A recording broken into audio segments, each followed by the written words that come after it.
Voilà où je me trouve, là, maintenant. Ouais, en gros, en plein milieu de nulle part, au milieu du sud-ouest de l'Australie. Mais comment je suis arrivée là? En gros, j'ai atterri à Perth il y a un peu moins d'1 an, et j'y suis restée 3 mois. Franchement, je me suis vraiment bien amusée, on a vraiment fait les zozos.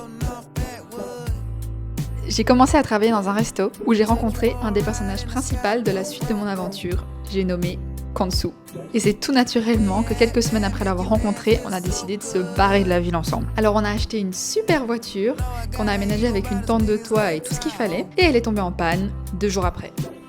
J'ai envie de die. Yeah, I have to film this because I will need to remember. On est censé partir dans 2 jours. La boîte de vitesse est cramée.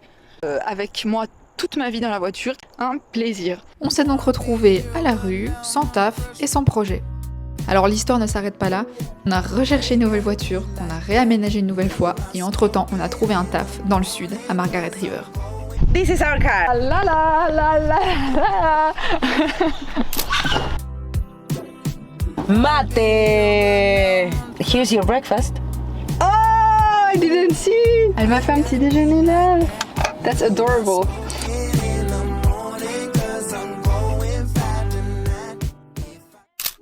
Et c'est maintenant que commence ma ferme ERA.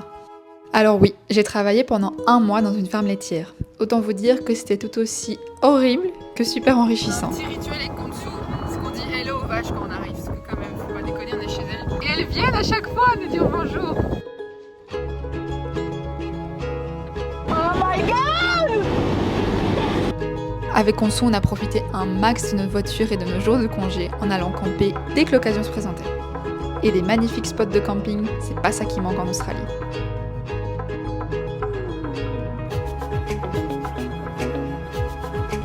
Good morning sunshine. On s'est réveillé dans notre petite tente de toit. J'ai dormi comme un bébé.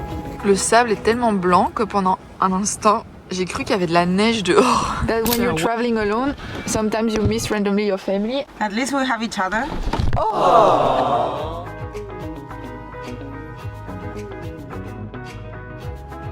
Au bout d'1 mois, j'ai décidé de partir car ça se passait super mal avec la patronne. Et j'ai pris là une des meilleures décisions de mon voyage selon moi. J'ai roulé de plage en plage, de forêt en forêt, de camping en camping, tout en réfléchissant à ce que j'allais faire ensuite. Et c'est là que j'ai rencontré Adam, à qui j'ai raconté tout mon parcours, et qui m'a dit: Là, je suis dans un working hostel à Manjimup. Il y a de la place, donc ramène ta fraise. Du coup, j'ai pas plus réfléchi que ça et j'y suis allée. J'ai travaillé pendant un petit temps dans une ferme de pommes, avec Giulia, une Italienne qui elle aussi deviendra une de mes meilleures rencontres. J'ai ensuite travaillé dans une nurserie où j'ai passé mes journées à empaqueter des arbres. Et là, depuis un peu plus d'1 mois, j'ai entamé une nouvelle routine qui, je pense, mérite des explications. Alors je suis venue dans les bois pour fuir le monde de l'auberge en me disant ce sera plus calme, sauf que j'ai oublié qu'on était en Australie et que dans la forêt en fait c'est pas calme. Truc random dont je voulais parler, vous savez que les animaux ils parlent dans une autre langue ici aussi. Genre, tous les oiseaux ils font des bruits différents, les crapauds ils font des bruits différents. Putain c'est abusé.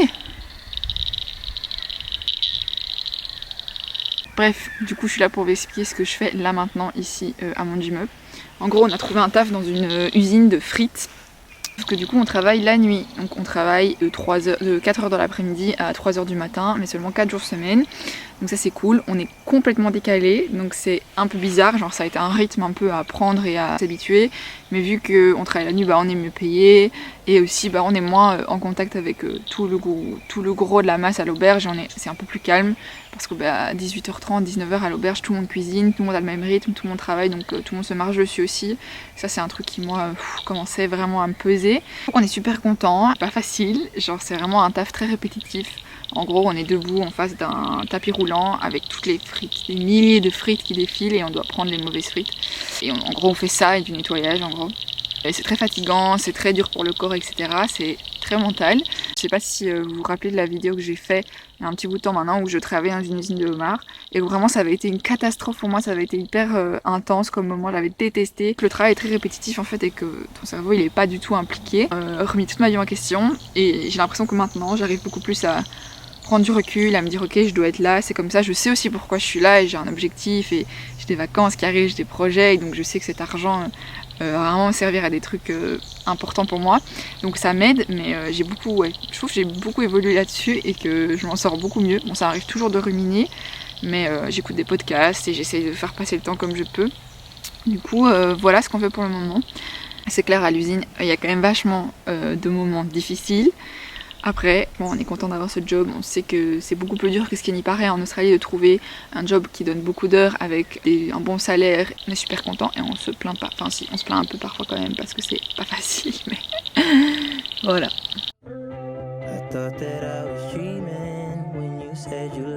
Bref, je pense que j'exagère pas quand je vous dis que c'était une des périodes les plus challengeantes de ma vie. Que ce soit physiquement et mentalement, ça a vraiment pas été simple tous les jours. Il est 3h du mat, on vient de rentrer du taf. Je suis crevée, je suis trempée. Les douches sont cassées, il n'y a pas d'eau. Douche improvisée avec l'eau potable à la bouilloire quoi. J'ai envie de mourir. C'est la dernière chose que j'aurais souhaité. Là après cette journée de travail.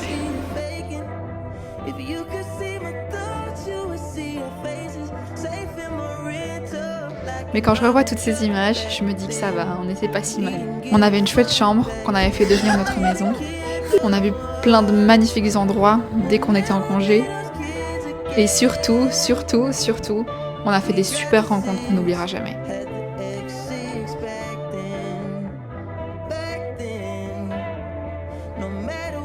Et tout ça, ça n'a pas de prix.